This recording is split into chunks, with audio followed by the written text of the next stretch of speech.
Bom, é isso. Olha, já estamos conectados aqui com o Uziel Santana, presidente da Associação Nacional de Juristas Evangélicos. É presidente ou é vice?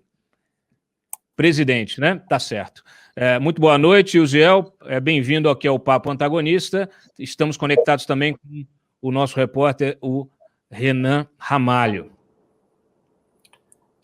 Boa noite a todos os nossos ouvintes aqui do Papo Antagonista. É um prazer poder participar e colaborar, especialmente falando de um tema de grande relevância nesse contexto atual da pandemia e que está aí na crista da onda nos últimos dias, né? Essa decisão do Supremo Tribunal Federal.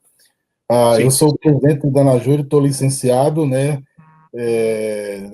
Nesse tempo, a doutora Edna Zira, a nossa presidente, mas fui convocado como autor da petição da DPF e estou aqui à disposição do Perfeito. Só para quem não está acompanhando, ontem, né, o ministro Cássio Nunes Marques, do STF, ele acolheu essa petição da Associação de Juízes Evangélicos e foi além, inclusive um pouco, a gente já vai falar sobre isso, foi além do pedido dos juízes e autorizou a realização de cultos e missas em todo o país de maneira presencial. Obviamente que isso já criou uma celeuma jurídica, né? Tivemos hoje decisão do Gilmar Mendes em outro processo, já a orientação aqui do Fux para que esta questão vá a plenário na quarta-feira, e na sua decisão o ministro Cássio Marques disse o seguinte: reconheço que o momento é de cautela ante o contexto pandêmico que vivenciamos. Ainda assim, e justamente por vivermos em momentos tão difíceis, mas se faz necessário reconhecer a essencialidade da atividade religiosa, responsável, entre outras funções, por conferir acolhimento e conforto espiritual, fecha aspas aqui do ministro Cássio Nunes Marques. Olha, de fato, nós estamos no pior mês da pandemia, desde que ela começou, estamos com previsões aí de que o mês de abril termine com mais de 100 mil mortos, né? E, neste momento, então, o ministro decide permitir, liberar cultos e missas e outras atividades religiosas aí. Eu te pergunto, Gel, explica um pouquinho. Vocês pediram o que exatamente? O ministro parece que entregou mais do que o que vocês pediam, é isso? Olha, nós, na ANAJUR, o ano passado, no contexto da pandemia, é bom se esclarecer desde o início, nós temos orientado as igrejas e feito recomendações, em especial que se adotem todos os protocolos de biossegurança, né?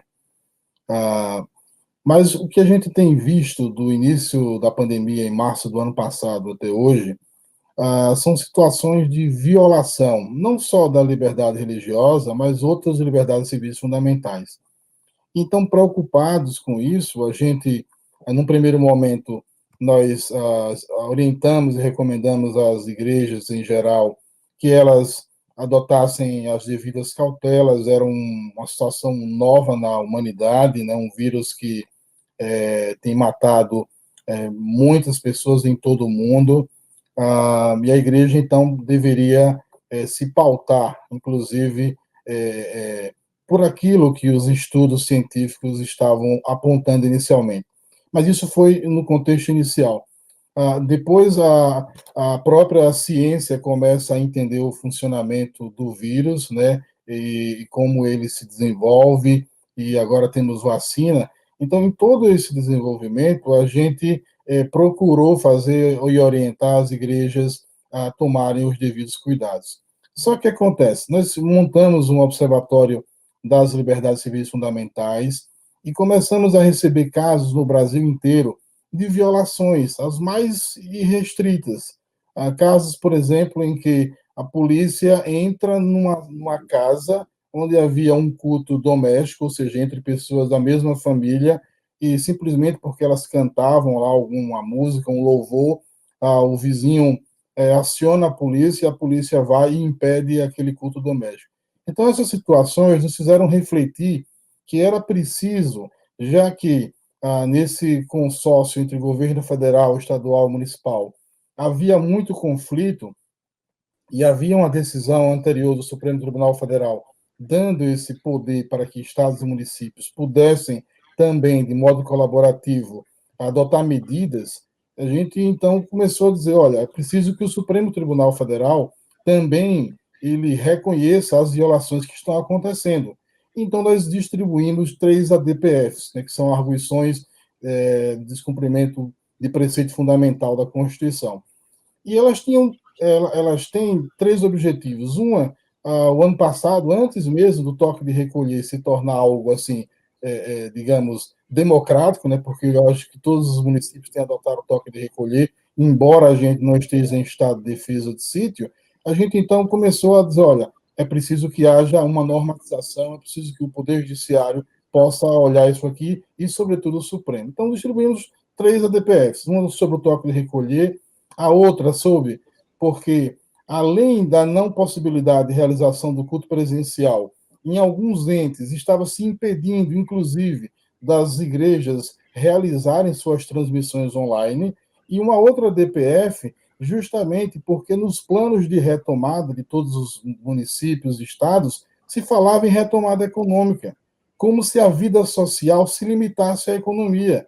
Não havia retomada cultural, não havia retomada religiosa. Então, nós dissemos, já que o Supremo tem dado a última palavra sobre muitas coisas, já que há uma judicialização do poder constituído originário, então que o Supremo venha e julgue sobre esses 3 aspectos. É isso que nós colocamos em 3 ADPFs. Essa específica do ministro Cássio, o pedido dela, só melhorando um pouco o que você diz aí, a nossa construção ela é no sentido de que não se impeça ao menos, né, a realização de transmissões online, mas o nosso pedido ele não se limita a isso. Ele fala que a igreja ela não pode ser fechada indistintamente, de modo arbitrário, sem que nos casos em que ela não está gerando aglomeração.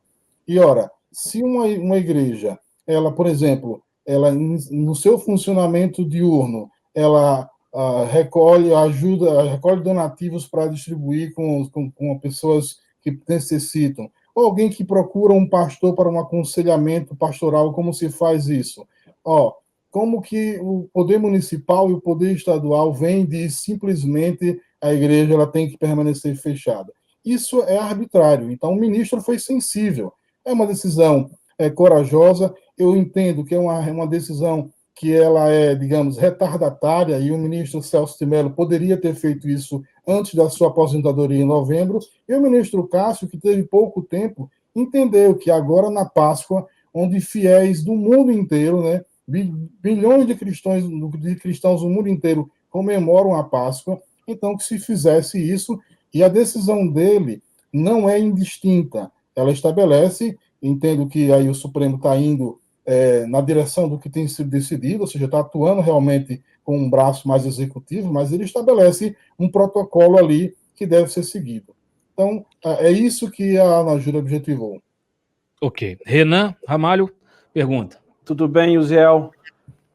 Uziel, de qualquer modo, o ministro Cássio extrapolou, né? O pedido era para liberação e autorização de atividades sem aglomeração, isso está claro lá na petição inicial, e ele acabou liberando cultos presenciais nesse momento grave da pandemia. O senhor acha que isso não é muito arriscado? Quer dizer, ainda mais no momento de Páscoa, em que milhões, como o senhor disse, celebram e querem ir aos cultos. Quer dizer, isso não é um pouco temerário nesse momento? Quer dizer, o timing dela também não foi inadequado, além da extrapolação do objeto? Sobre o time, como eu ressaltei, eu acho que essa decisão deveria ter sido dada... Deixa eu acrescentar uma questão nessa pergunta, que ela é muito importante, que é o efeito que isso pode ter rebote, o contrário, né? Você ter, de repente, uma decisão que ela abre demais, e isso, obviamente, como está causando uma reação muito grande, você acabar perdendo qualquer tipo de ganho numa discussão quando isso for para plenário, né? Bom, sobre a pergunta do Renan, eu acho que se o Supremo demorou a enfrentar a questão, nesse caso específico, a decisão deveria ter sido tomada lá atrás pelo próprio ministro Celso de Mello, já que a nossa DPF do primeiro semestre ainda de 2020, talvez isso possa ser explicado pelo hoje ex-ministro ele possa ter as razões para isso. Mas entendo que a decisão do ministro Cássio é uma decisão corajosa e ele, sobretudo, enfrenta a questão, né? Vivemos um momento, digamos, em que a pandemia está aí na sua segunda onda, como aconteceu com vários países. Agora, é de se lembrar o seguinte, e é muito importante a gente combater fake news. A decisão do ministro Cássio, ela não determina a abertura de templos, ela simplesmente permite, dizendo que não cabe ao poder público, indistintamente e sem critério, vetar o funcionamento por completo de uma igreja, enfim, de uma religião. Tanto é assim que muitas igrejas, no caso evangélicas, nesse final de semana, fizeram a sua transmissão online, porque entendem que, como a Anajuri tem recomendado desde o ano passado, se há um colapso no sistema de saúde, se os números naquele município não permitem que haja digamos, um afrouxamento das medidas sanitárias, então que a liderança da igreja, usando a sua consciência, possa assim fazer. E foi feito, né? Muitas igrejas evangélicas, também algumas católicas, elas preferiram assim. Mas o que não pode é o poder público simplesmente, nessa cultura de cancelar o CNPJ ou o CPF, como está na moda, vetar que as igrejas funcionem. Inclusive porque lembro que em situações de guerra, em situações onde há calamidades, e eu não falo, digamos, da gaveta ou da cadeira de um escritório, a nossa entidade participou e ajudou no caso do contexto da guerra da Síria, onde nós atendemos refugiados num contexto de miserabilidade e outras doenças. É a igreja que, nesses momentos, foi assim na Primeira Guerra, na Segunda Guerra, quem usou seus templos para atender essas pessoas, para que pudessem dar esse consolo espiritual. Então, mas são situações diferentes. São valores constitucionais que precisam aí ser sopesados. Mas são situações diferentes, né? Agora você tem um problema, assim, embora que se fale em guerra, né, uma situação de guerra, na verdade você tem uma situação bastante específica que você não pode ter aglomeração. Então, assim, você acha que a igreja tem que funcionar igual um comércio normal, abrir com restrições de entrada, entram só 4 por vez, mantém uma fila, porque, no fim das contas, é bem diferente, né, de uma situação de você até usar os templos religiosos para acolher pessoas. Vamos lá, então. Não é questão do que você acha ou do que eu acho, né? A gente tem uma Constituição e tem uma lei. O decreto 10.282, ele coloca a atividade religiosa como essencial. Se isso deve estar ali ou não, é uma discussão que cabe ao legislativo ou ao executivo na sua esfera específica. O que a Anajuri está pugnando aqui é para que tratados internacionais que falam sobre a liberdade religiosa, a própria Constituição, e no caso específico, o decreto, sejam cumpridos, né? Agora, evidentemente que, e a igreja tem feito isso, as igrejas são muito vigiadas no nosso país, né? E se você observar, os casos de violação à regra sanitária são exceção, eles não são a regra. E não há nenhum estudo, absolutamente não há nenhum estudo em igrejas no nosso país em que se demonstre que ali foi causador de um número tal de casos no município, no estado. Pode ser que isso venha a acontecer, mas a palavra da ciência nesse sentido não existe. Eu não quero com isso negar a gravidade do fato, ao contrário, como disse, a Anajuri tem orientado as igrejas, e inclusive ano passado, como não conhecíamos o fenômeno, a suspender as suas atividades, tendo em vista a situação caótica em que nos encontramos. Agora, isso não dá o direito de que o poder público estadual e municipal possa, sem estarmos no estado de defesa ou de sítio, limitar as liberdades civis fundamentais. A própria Constituição ela estabelece os parâmetros para isso. Perfeito. O Renan, mais uma pergunta para a gente ir encerrando? Ziel, independente do mérito dessa questão sobre liberdade religiosa, direito à saúde, o senhor não considera também que talvez as igrejas, nesse momento, estejam sendo usadas politicamente? Eu estou perguntando porque essa ação chamou a atenção de 2 candidatos aí a ministro do Supremo, e que para a vaga que está reservada para um ministro terrivelmente evangélico, como vem prometendo o presidente Bolsonaro, que é o André Mendonça na AGU e o Augusto Aras na PGR. Então, há interesse legítimo em favor das igrejas ou em favor deles mesmos, tentando aí se tornar o favorito ou mais conquistando aí também as lideranças evangélicas para chegar no Supremo? Como é que o senhor vê essa questão? Olha, eu entendo a sua preocupação, Renan, mas essa pergunta não me cabe, né? Eu não sou nem o ministro André e nem o Procurador-Geral da República. Posso assegurar que a ANAJURE fez isso ano passado, não havia nenhuma vaga específica para essa questão aí. O nosso objetivo, volto a repetir, é resguardar a liberdade de culto das pessoas, das suas organizações, e ressaltar o papel essencial das igrejas no enfrentamento da pandemia. E lembro também que não é apenas uma posição nossa. A OMS, o ano passado, se manifestou de modo categórico, dizendo o quanto a espiritualidade é importante e recomendando às igrejas que fossem abertas que adotassem tais e tais protocolos. Inclusive, se eu não me falha a memória, ela coloca o espaçamento de 1 metro entre pessoas, quando, na realidade, né, a decisão do ministro Cássio estabelece 25%. Então, você coloca um ambiente aí que cabe 100 pessoas e ele coloca 25, nós vamos ter muito mais do que 1 metro de distanciamento. Então, essa é a nossa posição. Se há interesse político de quem quer que seja, esse não é o interesse da ANAJURE. A ANAJURE tem trabalhado tecnicamente, do ponto de vista ético, não cedemos a nenhum interesse. Alguns falam, as igrejas querem ficarem abertas para faturarem. Isso é um absurdo. Isso é quem não conhece o papel social de uma igreja. Isso fala àqueles que estão atrás de escritórios ou nos seus gabinetes, que não conhecem o pastor do interior, que vai lá entregar a cesta básica para quem não tem o que comer. Tanto é que nós fizemos a nota pública o ano passado também, recomendando às igrejas que adotassem fundos de caridade, fundos de amor.